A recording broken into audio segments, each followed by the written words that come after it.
Kemudian untuk lanjutan dari grid ya, karena kita tahu sebelumnya bahwa penggunaan KVP yang digunakan pada pencitraan mamografi ini rendah. Sehingga kontras gambar pada pencitraannya itu sendiri itu akan semakin tinggi ya. Karena ketika kita menggunakan KVP rendah, maka yang dominan terjadi adalah efek fotolistrik ya. Efek fotolistrik ini akan menyebabkan radiasi tersebut terserap oleh tubuh pasien sehingga kontrasnya sendiri akan menjadi tinggi. Karena yang terserap dari tubuh pasien itu tidak akan memberikan dampak ya, tidak akan memberikan suatu gambar ya. Jadi masih berwarna hitam. Kemudian yang tidak mengalami efek fotolistrik akan langsung diteruskan sehingga membuat film tersebut berwarna putih.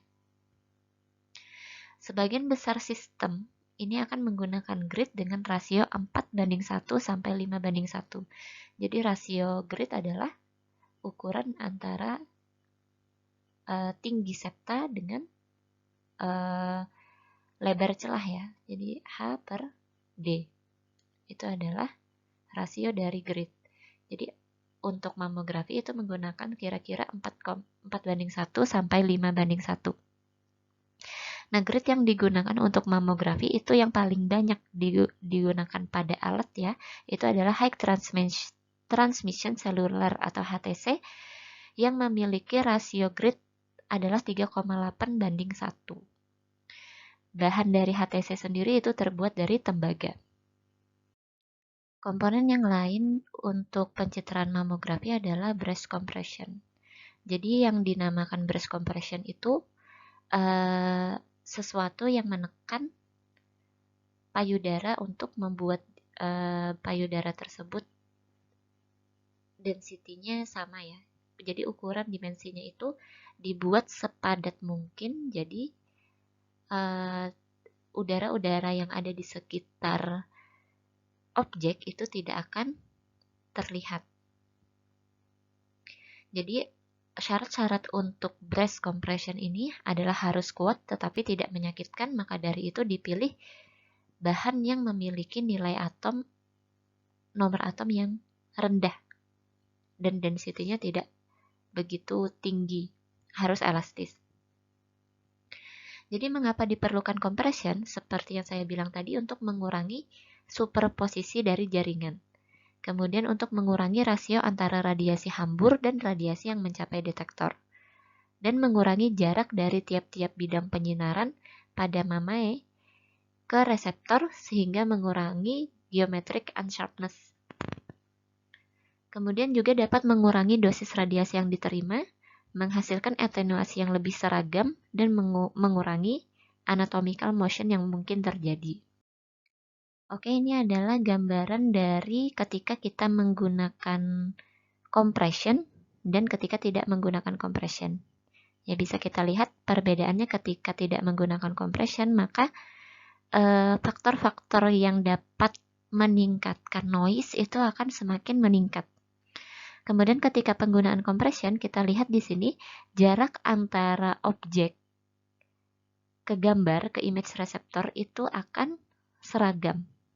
Dan ini akan meningkatkan resolusi spasial. Kemudian karena thickness dari payudara tersebut akan berkurang, maka scatter hamburan radiasi karena jaringan itu akan berkurang, sehingga juga akan mengimprove contrast resolution.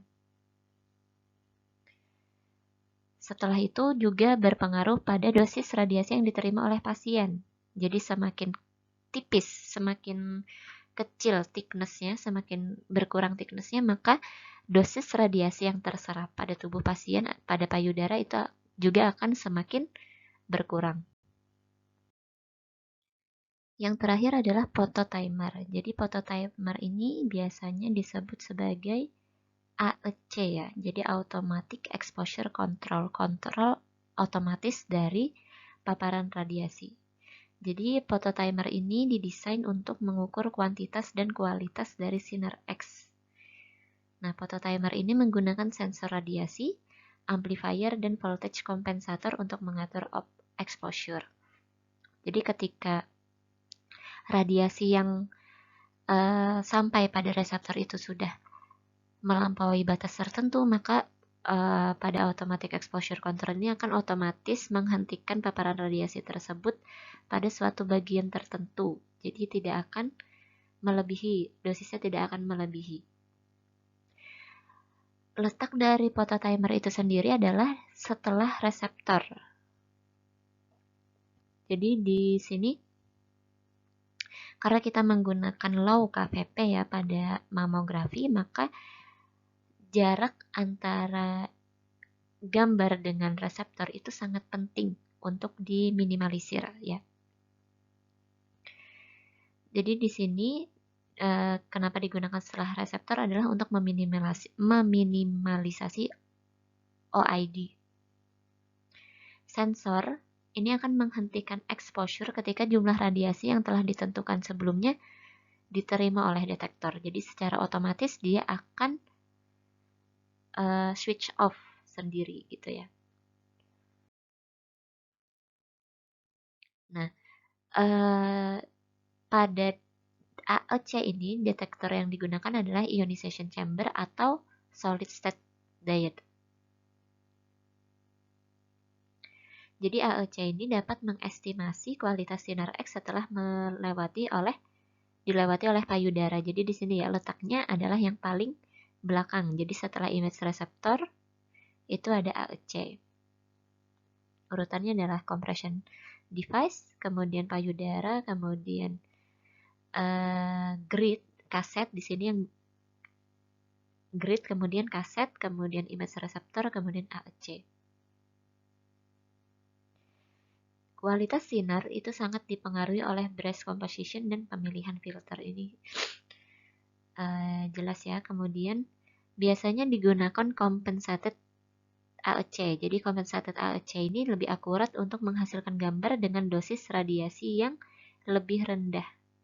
Untuk screen film mamografi, compensated AEC yang digunakan itu mampu menstabilkan optical density dalam 0,1 OD dengan tegangan bervariasi dari 23 sampai 32 kVp dan untuk ketebalan payudara 2 sampai 5 cm.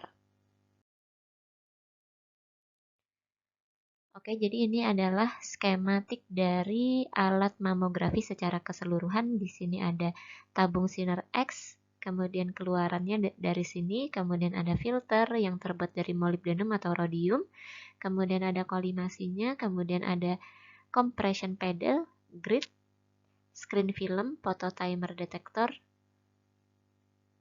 dan di sini di paling bawah itu adalah detektor radiasi.